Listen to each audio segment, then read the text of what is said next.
A long-delayed report into sexual abuse by Oxfam workers in Haiti says the charity was warned about its employees' behaviour months before it actually took action. The report has been seen by the Times newspaper in London and is set to be released in full later today. Oxfam has been dealing with the fallout of the scandal since 2011, a year after a massive earthquake devastated Haiti. Well, let's get some more on this story and talk to Alistair Sanford, who joins me in the studio. Alistair, take us back to 2010 in Haiti. What exactly happened? Yes, in January that year, Tokes, the Caribbean country, suffered the worst earthquake that the region had seen for 200 years.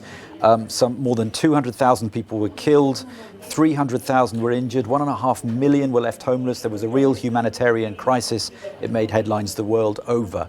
Oxfam was one of several charitable organisations quick to respond. It sent a team of 100. It already had a presence on the ground. They provided water, shelter and sanitation in the months that followed. Their report, though, the next year hinted at things going slightly wrong. It referred to misconduct amongst certain staff and said there'd been an investigation and a number of members of staff had been either dismissed or asked to resign. They included the director of operations in the country, but they didn't give much more detail about what it was all about. Then last year came the bombshell with the publication by the Times of an article saying it had evidence that senior staff had paid survivors of the Haiti earthquake. It had paid them for sex, and that they included underage girls, and that Oxfam had failed to inform the authorities either in Haiti or the UK. Oxfam admitted that there had been behaviour that was totally unacceptable, but denied there'd been any cover-up.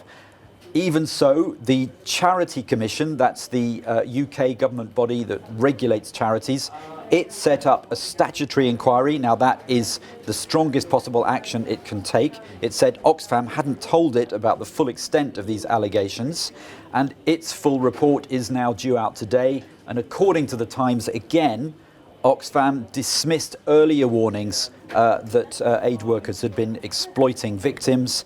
And it said that Oxfam didn't take it seriously. It simply thought that these allegations way back then were malicious. Okay, so could this mean then another, clear out of senior staff at Oxfam? What exactly is the report likely to say for the organisation going forward? Well, according to the Times, the report is understood to be critical of Oxfam's management, and it does contain recommendations that Oxfam is likely to take on board. It certainly looks like it's going to have a major impact. As we can look at the revelations last year, in the wake of that, Oxfam lost loads of donors. It was reportedly forced to make cuts to its aid budget worldwide. It agreed to withdraw from government funding, which is its biggest source of income. And Haiti banned it from operating in the country. It's sparked a huge internal debate in Oxfam. It's likely to have further reverberations. Last year, the head of Oxfam International said all this has stained Oxfam for years to come.